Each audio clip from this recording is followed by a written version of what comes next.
न करिए। लेकिन आज जो 5 शपथ हमको लेने की जरूरत है, काले कोट की बिरादरी की जो ऊंचाई है, हम दान मांगकर बनारस हिंदू विश्वविद्यालय बनाने वाले मदन मोहन मालवीय के लड़के, हम स्वदेशी का आंदोलन करने वाले एडवोकेट बाल गंगाधर तिलक के लड़के, हम लाला लाजपत राय जो ट्रेड यूनियन का इतना बड़ा मूवमेंट खड़ा किया उनके बेटे, हम सरदार पटेल के बेटे हैं जिन्होंने बरडोली का आंदोलन खड़ा किया, जिनको औरतों ने सरदार की दर्जा दिया। हम गोलमेज सम्मेलन में हिंदुस्तान का नेतृत्व करने वाले बाबा साहब भीमराव अम्बेडकर के बेटे हैं। हम गोलमेज सम्मेलन में भारत का नेतृत्व करने वाले महात्मा गांधी के बेटे हैं। हम देश के पहले राष्ट्रपति राजेंद्र प्रसाद, पहले प्रधानमंत्री पंडित नेहरू, पहले गृहमंत्री सरदार पटेल, पहले लोकसभा के स्पीकर मान्यवकर और चाहे उत्तर प्रदेश के पहले मुख्यमंत्री गोविंद बल्लभ पंत हों, सबके बेटे हैं। हमको याद रखना चाहिए किस ऊंचाई पर हम थे। संविधान सभा में 70% लोग हम थे, सदनों में हम ही दिखाई देते थे। आज बदली है स्थिति कि हम नामांकन पत्र शुरू कर रहे हैं।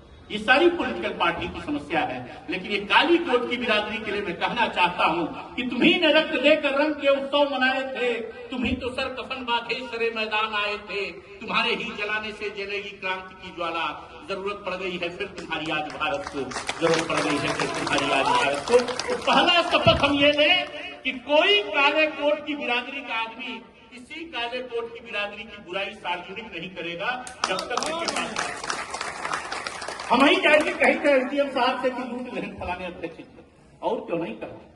तो हमारी जिम्मेदारी है कि हम जब तक तथ्य न हो, यहाँ का वकील कहेगा बार ने लूट लिया, बार का वकील कहेगा बार काउंसिल बिक गई, बार काउंसिल कहेगी बार काउंसिल ऑफ इंडिया बिक गई, हम जब तक तथ्य न हो किसी वकील की बुराई नहीं करेंगे। ये पहला शपथ लेने की जरूरत है। और दूसरी शपथ हमको लेने की जरूरत है, दूसरी शपथ लेने की जरूरत है जो हमने कहा कि हम मिलकर काम करेंगे। जीतने वाले, हारने वाले, इस बार वाले, उस बार वाले, यहाँ बार वाले, प्रतापगढ़ वाले, लालगंज वाले, पट्टी वाले, हर जगह वकील एकजुट रहेगा। यह दूसरी शपथ लेने की जरूरत है मैं कहता। और तीसरी शपथ हमको लेना चाहिए कि वकील नेताओं को वर्ड्स और डीड्स में डिफरेंस नहीं होना चाहिए। हमें भी भाषण देना आता है कि एसपी का बंगला फूक दो, डीएम का बंगला फूक दो, हम ये कर देंगे वो कर देंगे। हमने कभी भी 30 साल की सार्वजनिक जीवन में और वकीलों की उत्तर प्रदेश की सारे जनपदों में हम जाते हैं और उत्तर प्रदेश बार काउंसिल का कोई सदस्य ऐसा नहीं है जो 645 बार काउंसिल बार एसोसिएशन में जाकर सीधे कन्वे करते हैं। हम कथनी और करनी में फर्क न रहे, कृति और कथन में फर्क न रहे। किताब किसी ने कहा नहीं दिया तो मैं पश्चाताप करते हुए ये किताब मैं लाया हूं, ये लाइब्रेरी के लिए आपको दे रहा हूं। और जितने सीओपी धारी वकील हैं, अभी अध्यक्ष जी आप किताब मेरी गाड़ी से ले लीजिएगा। मुझको लगता है यहाँ 143-44 सीओपी धारी वकील हैं। मेरी लिखी हुई राजस्व संहिता है, अभी तुरंत दे के जाऊंगा कभी। तो कथनी और करनी में वकील नेताओं के फर्क न हो।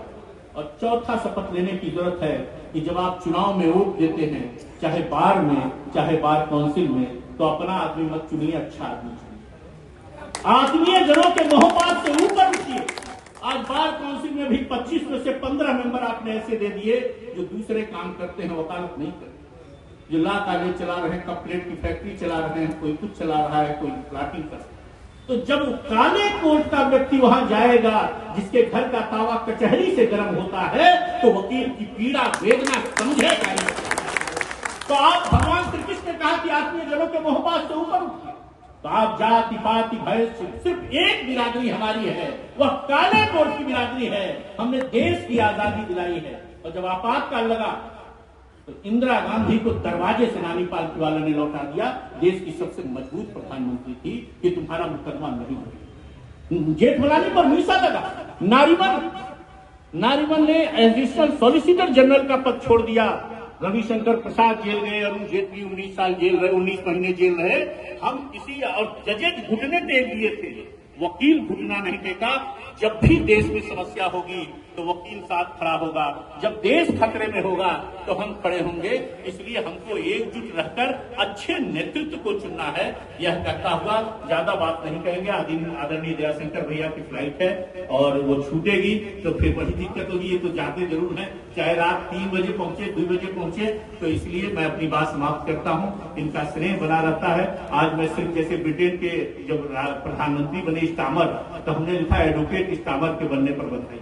जब दिल्ली की मुख्यमंत्री बनी रेखा गुप्ता, तो हमने उनकी बैंड वाली फोटो लगाई। हमने कहा एडवोकेट रेखा गुप्ता के वकील मुख्यमंत्री बनने पर बधाई। तो वैसे ही हम आपको और कोई ओहदा नहीं देते हैं। न प्रभारी मंत्री न परिवहन मंत्री, आप अधिवक्ता के रूप में हैं और अधिवक्ता के रूप में हम लोग का नेतृत्व करें। बहुत बहुत धन्यवाद, आपने आमंत्रित किया।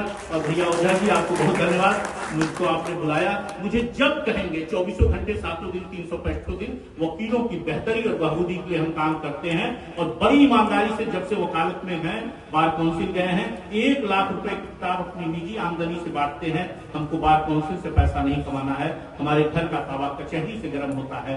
इसलिए मैं आपको दावे के साथ कहना चाहता हूं, जब आपको जरूरत होगा, झूठ तो नहीं बोलेंगे लेकिन सही बोलकर आपकी मदद जितनी कर पाएंगे, सरकार से लड़ना पड़े, चीफ जस्टिस से लड़ना पड़े। और दयाशंकर भैया जानते हैं कि जब भी हम इनसे मिलते हैं कुछ न कुछ वकीलों का बताते रहते हैं। तो सब लोगों से यही निवेदन है, हम लोग ये सबको बहुत बहुत बधाई, आपने आमंत्रित किया, इसके लिए बहुत बहुत धन्यवाद। इन पंक्तियों के साथ कि सोचने से कहाँ मिलता है तमन्नाओं का शहर, चलने की जिद जरूरी है मंजिल पाने के लिए। बहुत बहुत धन्यवाद।